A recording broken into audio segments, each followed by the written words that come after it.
మీరు కొత్తగా business start చేయాలనుకుంటున్నారా? మార్చ్ 16-17 హైటెక్స్ లో franchise India biggest ఫ్రో expo. Welcome to Suman TV.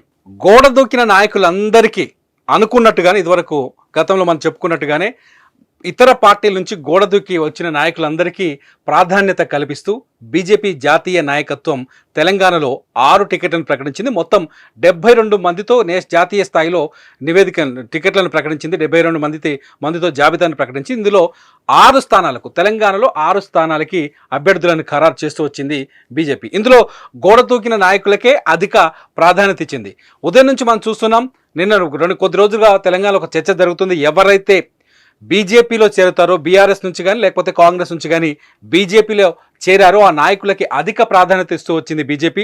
మొదటి నుంచి తెలంగాణలో ఉన్న బీజేపీ నాయకులు ఎవరైతే ఆశావాహులుగా ఉన్నారో, ఎవరైతే ఎంపీ టికెట్ వస్తుందని ఆశతో ఉన్నారో వాళ్ళందరికీ ఒక రకంగా పక్కన పెట్టిందని చెప్పాలి. తెలంగాణలో పార్టీని విస్తరించడానికి బీజేపీ అనేక వ్యూహాలు చేస్తోంది.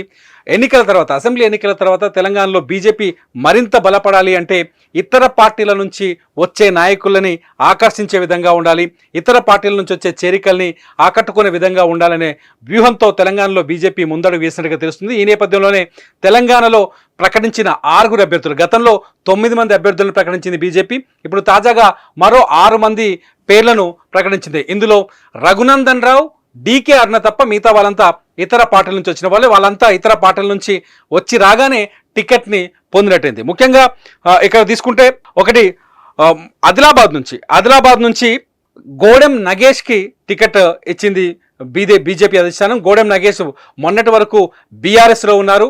ఆయన ఈ మధ్యనే పార్టీ మారారు, బీజేపీ కండువా కప్పుకున్నారు. బీజేపీ కండువా కప్పుకున్న వెంటనే గతంలో బీబీ పాటిల్కు జహీరాబాద్ టికెట్ ఎలా ఇచ్చారో ఇక్కడ కూడా గోడెం నగేష్కి ఆదిలాబాద్ టికెట్ని ప్రకటించారు. అక్కడ సిట్టింగ్ ఎంపీ, గతంలో బీజేపీ ఉన్నప్పటికీ సిట్టింగ్ ఎంపీకి ఆ ఛాయిస్ ఇవ్వకుండా ఈసారి నగేష్ని ఎంపిక చేశారు ఆదిలాబాద్ నుంచి. ఇకపోతే పెద్దపల్లి నుంచి గోమాస శ్రీనివాస్కి టికెట్ ఇచ్చారు. పెద్దపల్లి నుంచి అనేక మంది, ఇది ఎస్సీ రిజర్వ్డ్ నియోజకవర్గం, ఇక్కడ నుంచి అనేక మంది ట్రై చేశారు. ఈ మధ్యనే ఎవరైతే రచయిత సింగర్గా ఉన్నారో మిట్టపల్లి సురేందర్ పెద్దపల్లి టికెట్ను ఆశిస్తూ బీజేపీ నాయకత్వాన్ని కలిసే ప్రయత్నం చేశారు. కిషన్ రెడ్డిని కూడా భేటీ అయ్యారు. కానీ మిట్టపల్లి సురేందర్కి ఇక్కడ అవకాశం దక్కలేదు. ఇక్కడ గోమాస శ్రీనివాస్, కాంగ్రెస్ నుంచి వచ్చిన కీలక నాయకుడు గోమాస శ్రీనివాస్కి ఇక్కడ బీజేపీ టికెట్ ఇచ్చింది. ఇకపోతే మెదక్ మొదటి నుంచి రఘునందన్ రావు వస్తుందని మొదటి నుంచి అంచనాలు ఉన్నాయి. మెదక్ నుంచి రఘునందన్ రావే పోటీ చేస్తారని అంచనాలు ఉన్నాయి. అంచనాలకు తగ్గట్టుగానే మెదక్లో పెద్ద కాంపిటీషన్ కనిపించలేదు. అంచనాలకు తగ్గట్టుగానే రఘునందన్ రావుకు ఇక్కడ అవకాశం దక్కింది. ఇకపోతే నల్గొండలో ఎవరైతే ఇంతకుముందుకు అనుకున్నారు, నల్గొండలో కూడా సేమ్ గోడ దూకిన వ్యక్తి అని చెప్పాలి. ఇక్కడ కారు దిగేసి వచ్చిన సైదిరెడ్డి, ఎవరు శానంపూడి సైదిరెడ్డికి ఇక్కడ బీజేపీ అధిష్టానం టికెట్ ఇచ్చింది. సైదిరెడ్డి 2-3 రోజుల క్రితమే బీజేపీలో చేరారు. కిషన్ రెడ్డి నాయకత్వంలో సైదిరెడ్డికి ఇక్కడ టికెట్ వస్తుందని మొదటి జాబితా విడుదలైనప్పుడే కొన్ని అంచనాలు వచ్చాయి.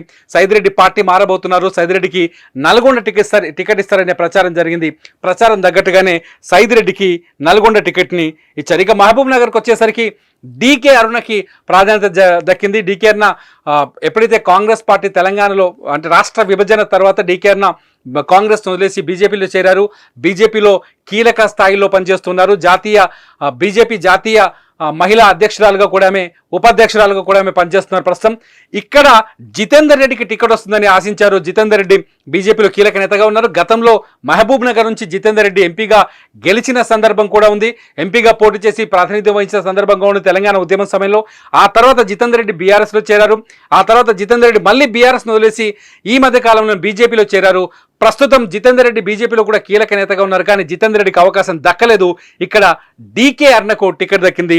డీకే అరుణ మహబూబ్ నగర్ నుంచి ఎంపీగా పోటీ చేయబోతున్నారు. ఇకపోతే మహబూబాబాద్ ఎస్టీ రిజర్వ్ నియోజకవర్గం ఇది మహబూబాబాద్లో కాంగ్రెస్ నుంచి బలరాం నాయక్ పోటీ చేస్తున్నారు. గతంలో బీఆర్ఎస్ నుంచి సీతారాం నాయక్, ఎవరైతే కాకతీయ యూనివర్సిటీలో ప్రొఫెసర్గా పనిచేశారో సీతారాం నాయక్, ఆయన తెలంగాణ ఉద్యమంలో కూడా కీలకమైన పాత్ర పోషించారు. అంతేకాదు అప్పటి మాజీ ముఖ్యమంత్రి కేసీఆర్కి అత్యంత దగ్గరగా పనిచేశారు, అనునాయుడుగా పనిచేశారు, అనుచరుడుగా పనిచేశారు. కానీ కొద్ది కాలంగా సీతారాం నాయక్ బీఆర్ఎస్కి దూరంగా ఉన్నారు. సీతారాం నాయక్ అసెంబ్లీలో ఎన్నికల సందర్భంలో కూడా తగిన ప్రాధాన్యత దక్కలేదని అసంతృప్తితో ఉన్నారు. ఈ నేపథ్యంలోనే సీతారాం నాయక్ బీఆర్ఎస్కి నమస్తే పెట్టి ఈ మధ్య 2-3 రోజుల క్రితమే బీజేపీలో చేరారు. బీజేపీలో చేరిన వెంటనే సీతారాం నాయక్కి టికెట్ని కేటాయిస్తూ అధిష్టానం కీలక నిర్ణయం తీసుకుంది. ఇకపోతే తెలంగాణలో ఇంకా 2 నియోజకవర్గాలు, మొత్తం 15 లోక్సభ స్థానాలకి ఇప్పటికే బీజేపీ అభ్యర్థులను ప్రకటించింది. గతంలో ప్రకటించిన 9 మంది ప్రచారంలో బిజీగా ఉన్నారు. ఇంకొక 2 లోక్సభ పార్లమెంట్ నియోజకవర్గాలు పెండింగ్లో ఉన్నాయి. ఒకటి వరంగల్, రెండోది వచ్చేసి ఖమ్మం. ఖమ్మంలో ఎవరికి టికెట్ కేటాయిస్తారు? ఎందుకంటే ఖమ్మంలో కాంగ్రెస్ బలంగా కనిపిస్తోంది. ఖమ్మం అన్ని అసెంబ్లీ సెగ్మెంట్లలో కాంగ్రెస్ ఘనమైన విజయం సాధించింది. ఖమ్మంలో బీజేపీ అభ్యర్థి ఎవరు అనేది కొంత చర్చ నడుస్తుంది. ఇటుపోతే వరంగల్ అభ్యర్థిని కూడా దాదాపు ఖరారు చేసినట్టుగా తెలిసింది బీజేపీ. వర్ధన్నపేటలో బీఆర్ఎస్ ఎమ్మెల్యేగా ఓటమి పాలైన ఆరూరి రమేష్కి వరంగల్ బీజేపీ అభ్యర్థిగా టికెట్ ఇస్తారని చెప్పేసి చర్చ జరిగింది. కాకపోతే ఆరూరి రమేష్ ఇప్పటికే తన కార్యకర్తలతో సమావేశమై తన నిర్ణయాన్ని ప్రకటించేలోపే బీఆర్ఎస్ మరోసారి ఆయన్ని కబ్జా చేసినంత పనిచేసింది. వరంగల్ జిల్లా మంత్రి ఎవరైతే ఉన్నారో ఎర్రబెల్లి దయాకర్ రావు ఆరూరి రమేష్ని సముదాయించేందుకు ఆయన దగ్గరికి వెళ్ళి ఆయన తీసుకొని ముఖ్యమంత్రి, హైదరాబాద్లో ఉన్న మాజీ ముఖ్యమంత్రి కేసీఆర్ ఇంటికి తీసుకొచ్చారు. ప్రస్తుతానికి ఆ చర్చలు కొనసాగుతున్నాయి. నిజానికి ఇవాల్టి లిస్టులోనే ఆరూరి రమేష్ పేరు వస్తుంది అనుకున్నారు. కానీ ఇవాళ జరిగిన హైడ్రామా నేపథ్యంలో ఆరూరి రమేష్ పేరు పెండింగ్లోకి వచ్చినట్టుగా తెలుస్తుంది. రమేష్ నిర్ణయం ఏంటనేది ఇప్పుడు బయటకు రావాల్సింది. మొత్తంగా ఎవరైతే బీఆర్ఎస్ పార్టీని వదిలేసి వచ్చారో, ఎవరైతే ఇతర పార్టీల నుంచి కొత్తగా బీజేపీలో చేరారో వాళ్ళకే అది బీజేపీ జాతీయ నాయకత్వం అధిక ప్రాధాన్యతనిస్తూ వాళ్ళకే టికెట్లను కేటాయించింది. మొదటి నుంచి ఇదే చర్చ జరుగుతుంది. తెలంగాణలో బీజేపీ విస్తరించాలంటే వలసల సంఖ్య పెరగాలి, ఇతర పార్టీల వచ్చే నాయకుల సంఖ్య పెరగాలి, ఇతర పార్టీల నుంచి వచ్చే క్యాడర్ పెరగాలి. అప్పుడే తెలంగాణలో బీజేపీ అసెంబ్లీ ఎన్నికలను కూడా ఢీకొట్టే పరిస్థితికి వెళ్తుంది. అసెంబ్లీ పైన పట్టు, వచ్చే అసెంబ్లీ ఎన్నికల నాటికి తెలంగాణలో అధికారం చేజిక్కించుకోవాలనే వ్యూహానికి ఇప్పటి నుంచే పునాది వేస్తున్నారు. చాలా స్పష్టంగా అర్థమవుతుంది.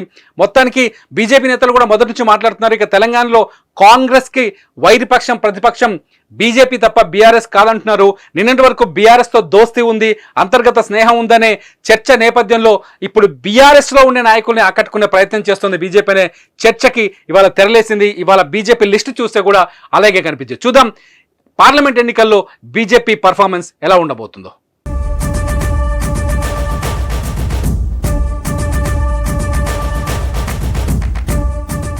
సుమన్ టీవీలో మీ పర్సనల్ అండ్ బిజినెస్ ప్రమోషన్స్ కోసం కింది నెంబర్కి కాంటాక్ట్ చేయండి.